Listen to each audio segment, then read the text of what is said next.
Assalamualaikum warahmatullahi wabarakatuh. Semangat pagi, apa kabar adik-adik? Perkenalkan, nama saya Amir Maksum. Saya Wideswara pada BPSDM Provinsi Sulawesi Tenggara yang telah ditugaskan memfasilitasi proses pembelajaran Rule of Government di kelasnya adik-adik pada hari ini. Mohon maaf saya tidak bisa bertatap muka. Sebenarnya saya ingin sekali bisa bersilaturahim langsung berbagi energi positif bersama adik-adik sekalian dalam menghilangkan C-nya gitu ya, dalam mengejar kompetensi menuju 100%. Saya ingin bersama-sama tanpa apalah daya kondisi kita dalam kondisi yang tidak memungkinkan. Mudah-mudahan silaturahim kita melalui video ini tidak mengurangi arti proses pembelajaran dari kita.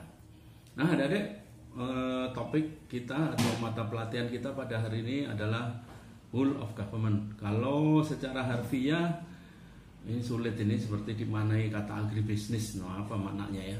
Tapi kalau secara harfiah kemungkinan adalah pemerintahan yang menyeluruh, pemerintahan yang terintegrasi. Nah bagaimana itu maksudnya nanti kita akan bahas lebih jauh.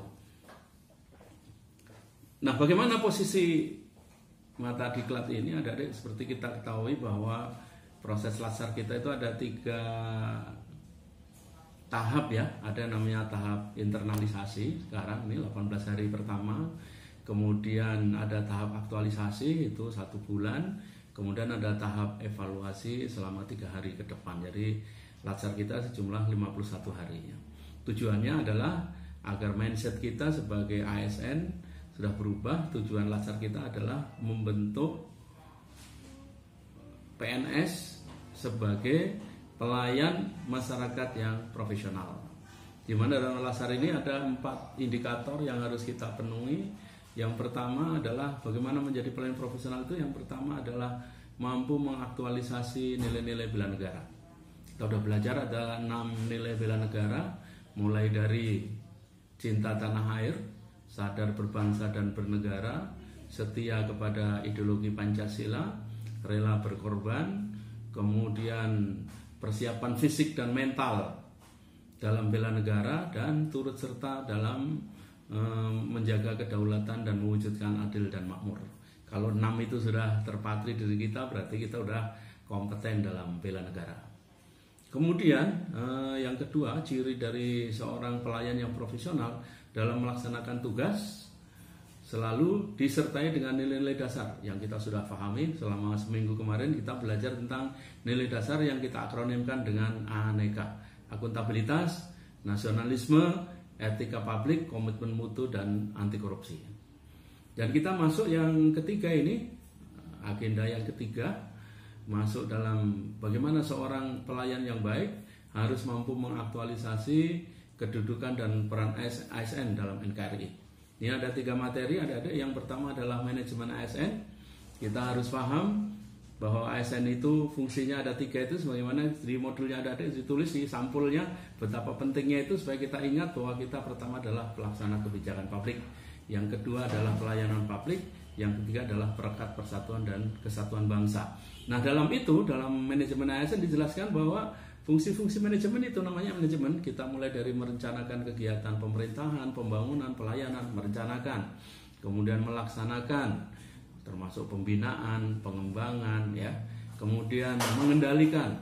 Pengendalian itu dari monitoring, evaluasi, dan pelaporan. Jadi kalau kita melaksanakan tugas-tugas mulai dari perencanaan sampai pelaksanaan, berarti terkait dengan manajemen ASN. Kemudian yang materi yang kedua, mata pelatihan yang kedua di agenda 3 ini adalah Rule of Government dalam pelayanan publik.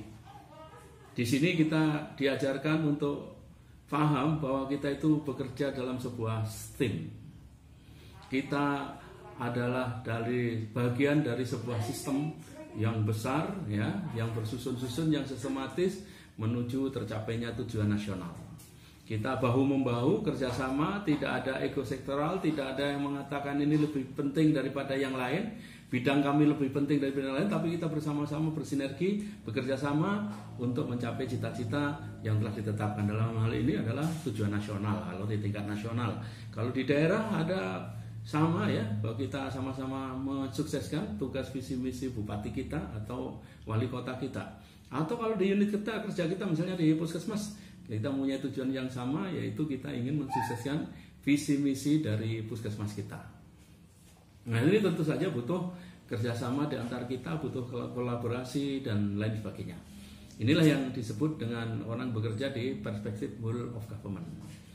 Kemudian yang ketiga, ya endingnya adalah bagaimana pelayanan publik, bagaimana kita bisa merujukkan pelayanan prima, bagaimana pelayanan yang lebih mudah, yang lebih murah, yang lebih terjangkau, yang lebih cepat, yang lebih berkualitas, yang semakin enak, semakin memanjakan masyarakat kita sehingga mereka puas dengan layanan kinerja pemerintah.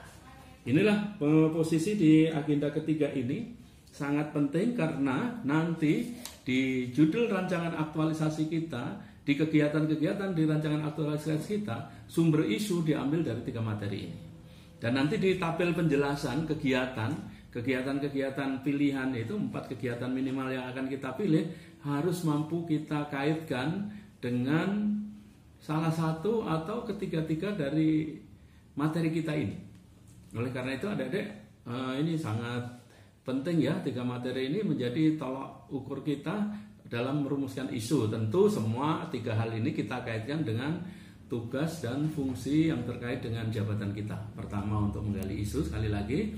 Kemudian yang kedua, bagaimana kita mau mengkaitkan kegiatan-kegiatan kita dengan 3 materi tadi. 1, manajemen ASN. 2, whole of government dalam pelayanan. Dan yang ketiga, ya bagaimana mewujudkan pelayanan prima dalam materi pelayanan publik. Nah, ini sekilas adik-adik ya, bagaimana keterkaitan materi WOG dengan agenda-agenda yang lain. Kemudian deskripsi singkatnya materi ini akan membahas tentang bagaimana penyelenggaraan pemerintahan yang menyatukan upaya-upaya kolaboratif ya, dari keseluruhan sektor dalam ruang lingkup koordinasi yang lebih luas guna mencapai tujuan pembangunan kebijakan manajemen program dan pelayanan publik. Nah, meskipun kita hanya melalui tatap muka, adik-adik, melalui video ini, mudah-mudahan tidak mengurangi arti karena proses pembelajaran kita menggunakan namanya ELC ya, pendekatan ELC, Experience Learning Cycle, siklus pembelajaran berbasis pengalaman. Dan kalau di Indonesia kan ini disingkat menjadi AAKOSA. Alami, jadi apa yang kita alami, yang kita dengar, yang kita lihat, yang kita rasakan, yang kita baca, kemudian kita kemukakan dalam diskusi, dalam tulisan, kemudian kita olah, kita simpulkan, dan akhirnya kita mampu aplikasikan dan aktualisasikan. Jadi ELC kalau di Indonesia kan menjadi akronim bahasa Indonesia AKOSA. Sekali lagi, alami, kemukakan, olah, simpulkan, dan aplikasikan. Dan adik-adik di sini yakini bukan botol kosong, semua sudah pengalaman dalam setahun dalam bekerja. Mari kita gali pengalaman-pengalaman itu, bagaimana nanti WOG ini bisa memperbaiki cara pelayanan kita kepada masyarakat. Baik, karena kita terbatas, jadi kita tidak mungkin tatap muka, itu nanti kita interaksinya melalui WA saja atau melalui email. Ini nanti akan saya rancang proses pembelajaran kita dengan tugas-tugas baca dulu. Bagaimana adik-adik bisa mengalami? Pertama ada tugas baca, ada artikel-artikel yang bisa di-download sebentar saya sampaikan. Kemudian kita juga nonton film-film pendek yang ada kaitannya best practice ya, praktek-praktek terbaik di Indonesia yang kaitannya daerah-daerah yang sudah mampu menerapkan WOG dengan lebih baik. Ini menjadi inspirasi bagi kita. Nah, kemudian yang ketiga, nanti adik-adik saya tugaskan membuat resume apa yang sudah dibaca, apa yang sudah ditonton. Coba nanti kita buat resume dengan menjawab pertanyaan-pertanyaan yang nanti saya ajukan. Dan yang keempat, yang paling penting adalah kita membuat rencana aksi penerapan WOG di dalam pelaksanaan tugas kita sehari-hari. Nanti kita milih salah satu tugas pokok dan fungsi kita, yang mana itu mengharuskan berkolaborasi, berkoordinasi dengan pihak-pihak lain. Nanti kita akan tuntun itu step by step, ada lembar kerjanya di sini sudah saya siapkan. Nah, baik, selanjutnya adik-adik, kalau kita ingin membahas ya tentang WOG, ini ada kasus yang mudah saja supaya WOG itu mengkolaborasi, mengkoordinasi, mengintegrasi urusan-urusan pemerintahan, pembangunan maupun pelayanan ya. Jadi nanti fokus WOG itu ada 3. Kalau menurut teorinya ada 3, di modulnya adik-adik juga ada.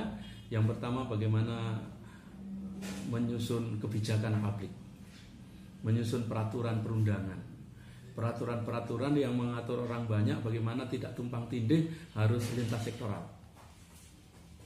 Nah itu nanti urusannya kalau kita sudah menjadi staf yang senior ya, bagaimana menjadi merumuskan kebijakan ya. Kemudian yang kedua, merencanakan atau manajemen pembangunan. Kalau kita bicara manajemen, tentu kita bicara tentang perencanaan, kita bicara tentang pelaksanaan, kita bicara tentang pengendalian. Bagaimana merencanakan pembangunan yang lebih terpadu, bagaimana melaksanakan kegiatan pembangunan atau program-program yang terpadu lintas sektoral, bukan hanya internal di kantor kita, tapi juga berkolaborasi dengan unit-unit kerja yang lain ya. Dan yang paling penting nanti ending kita sebenarnya bagi kita adalah bagaimana menerapkan pelayanan ini yang lebih terintegrasi, sehingga masyarakat tidak harus mondar-mandir, tapi cukup dalam satu tempat sudah bisa mendapatkan layanan yang dia butuhkan. Jadi lebih cepat, lebih efisien, lebih murah, dan yang dikeluhkan selama ini adanya calo dan sebagainya dan seterusnya. Nah ini yang dimaksudkan dengan fokus dari WOG. Nah contohnya yang sederhana mungkin ya, saya ceritakan untuk memahami apa itu WOG. Ada 2 kasus, yang satu negatif, yang satu positif. Nah, yang negatif dulu. Nah pada suatu hari adik-adik kita lewat di sebuah jalan raya ya. Jalan raya kan PU membuat produk jalan ya. Kemudian jalan itu ya melayani pengguna jalan, manfaatnya juga akan banyak begitu ya. Tiba-tiba di situ tertulis, mohon maaf perjalanan Anda terganggu karena sedang ada perbaikan atau pembangunan saluran drainase atau selokan. Oke, jadi perjalanan lalu lintas pasti terganggu ya, karena banyak material, banyak tukang-tukang bekerja dan sebagainya. Nah baru selang 1 bulan selesai itu pekerjaan, 1 bulan pekerjaan selesai, baru 3 hari pengguna jalan merasakan nikmatnya jalan yang bersih, sudah ada papan pengumuman lagi. Mohon maaf perjalanan Anda terganggu karena sedang ada penyambungan pipa PDAM di lokasi yang sama kemarin. Ya kan?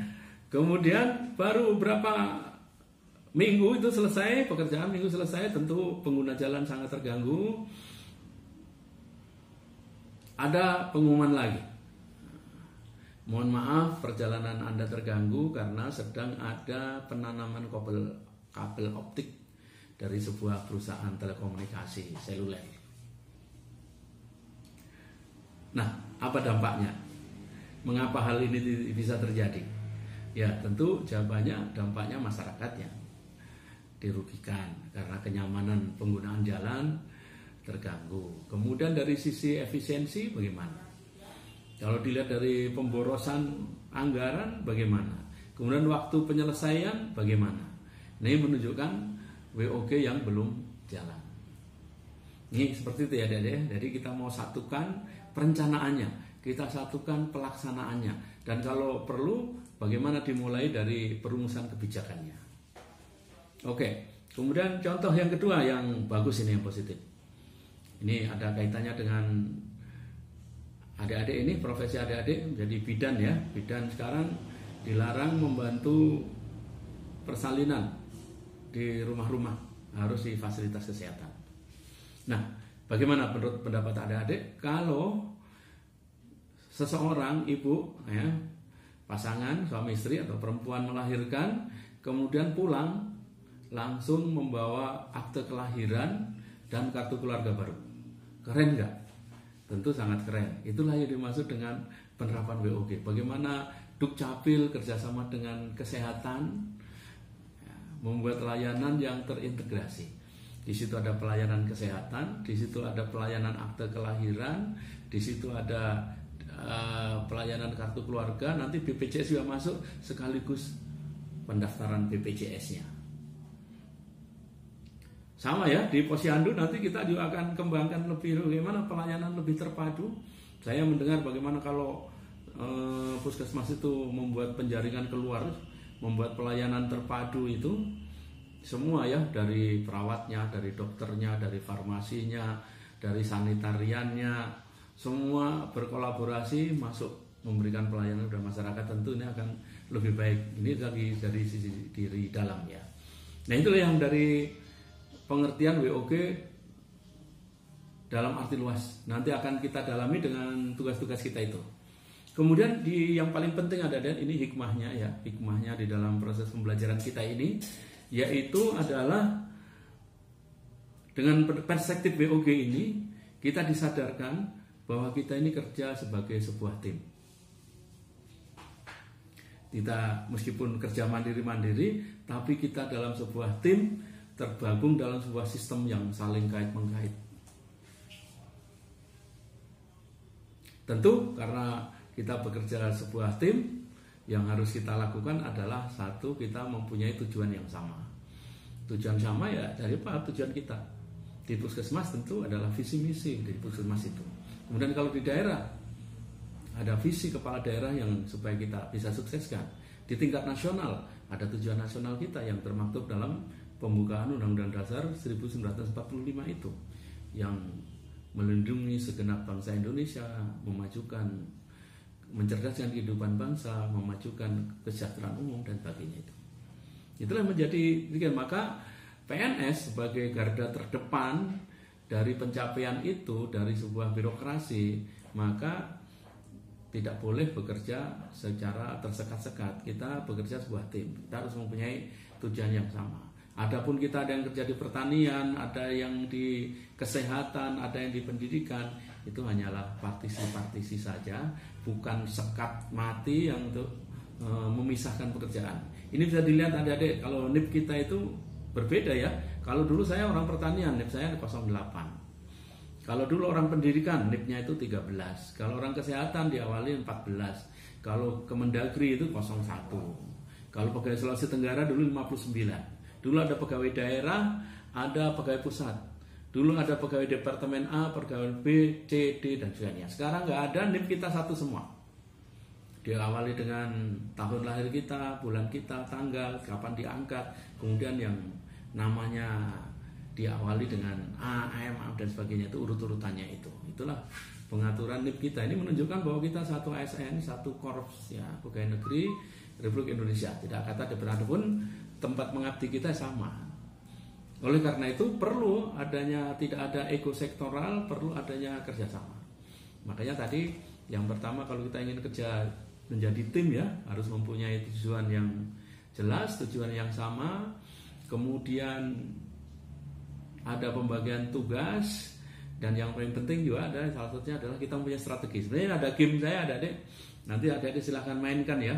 Ada angka 1 sampai 9. 1, 2, 3, 4, 5, 6, 7, 8, 9. Kemudian kita mempunyai 4 operasi itu. Matematika ada 4 operasi, yaitu ada kali, ada bagi, ada tambah, ada kurang.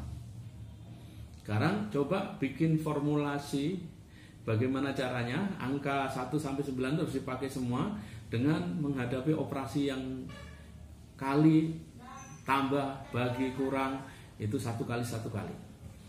Nah ternyata kalau kita salah menempatkan angka dan salah menempatkan operasi, menghasilkan angka yang berbeda-beda. Ini juga menunjukkan adik-adik bahwa angka 1 sampai angka 9 itu meskipun nilainya beda, tapi mempunyai kedudukan dan peran masing-masing. Silahkan nanti kita bermain ya. Kalau ada waktu nanti saya share bagaimana permainan ini. Ternyata salah formulasi, angkanya berbeda. Padahal kita inginkan produktivitas yang tertinggi. Kalau angka 9 dikali, dia akan menghasilkan tertinggi. Tapi kalau dia menjadi pembagi, dia akan menjadi faktor terlemah. Kesimpulannya adik-adik, semua staff, semua orang itu mempunyai kelebihan dan kekurangan. Ada kalau seseorang ditempatkan pada tempat yang tepat, dia akan memberikan kontribusi yang luar biasa. Seperti 1 dengan 9, 1 punya kelebihan. Kalau dia membagi, dia tidak akan mengurangi dari pokok. Tapi kalau 9, demikian juga yang mengurangi tadi, mengurangi, angka 2, angka 1. Tapi kalau masalah mengkali dan mentambah, tentu angka-angka yang besar ini. Ini artinya ternyata staf mempunyai kelebihan dan kelemahan masing-masing, akan memberikan kontribusi yang optimal kalau ditempatkan pada tempat yang tepat. Nah, agar kita bisa kerjasama yang baik, mencapai tujuan, menjalankan strategi, tentu penyakitnya kalau kita kerja tim kayak main bola itu adalah adanya egoisme, adanya ketidakkepercayaan antar teman. Nah, inilah yang harus dibuang jauh-jauh ya. Komunikasi, saling percaya, saling menghormati. Dan oleh karena itu, karena kita yakin bahwa kerjaan kita itu akan dilanjutkan oleh yang lain, kita pastikan bahwa pekerjaan kita selesaikan ini tidak menjadi masalah, menjadi setelah diproses selanjutnya. Oleh karena itu, masing-masing dari kita harus mampu meningkatkan baik kompetensi maupun kualifikasi kita, sehingga tidak akan menjadi beban tim yang lain. Inilah kata kunci sukses dalam bekerja sebuah tim. Ini intinya ada ya, bagaimana kita bisa menjadi sebuah tim. Maka tugas kita nanti yang terakhir ini adalah bagaimana kita mampu mengkolaborasi kerja baik internal maupun eksternal, kerja jadi sebuah tim, mensukseskan pekerjaan kita mencapai target-target tertentu. Misalnya nanti di kesehatan adalah tentang mencapai cakupan apa ya, cakupan ASI, cakupan tablet penambah darah, cakupan gigi misalnya ya, kesehatan gigi bagi anak-anak dan sebagainya. Nah, baik, ini sekilas ya, sekilas dari gambaran saya tadi kita sudah melihat apa manfaatnya, kemudian apa kelemahannya dari WOG. Kemudian untuk lebih jelasnya lagi, mari kita lihat nanti tugas baca adik-adik ya. Ini sini saya share, ada tugas baca, ada beberapa artikel yang harus kita baca. Ini ada 4 yang nanti adik-adik bisa baca. Yang pertama adalah, ini tentu tentang konsep WOG ya. 1. Sragen Rai Promoting Whole of Government Approach in Information Age. Ini dimuat di jatengprof.go.id, nanti adik-adik bisa download. Kemudian ada juga di Kaltim tribunnews.com. Ini yang nulis Mas Heri, ini guru saya WOG di LAN Makassar. Pelayanan LAN Samarinda ya. Pelayanan dengan pendekatan whole of government. Kemudian kita juga akan baca artikel Denpasar Smart City. Bagaimana kota dikelolanya melalui handphone. Nah, semua informasi ekonomi, pelayanan, apa semua tergabung dalam sebuah handphone. Kemudian ada juga dari menpan.go.id. Ini ada kunci sukses. Oh, ini salah ya. .go.id, yaitu kunci sukses implementasi e-government. Karena nanti ternyata yang bisa menyatukan kita dengan adanya teknologi ini ya, dengan adanya teknologi ini, informasi ini menyatukan, mempermudah penyatuan-penyatuan, upaya-upaya kita untuk berkoordinasi, berkolaborasi dan mensinkronkan semua proses melalui IT ya. Kemudian dia juga nonton ini adik-adik akan kita ajak nonton.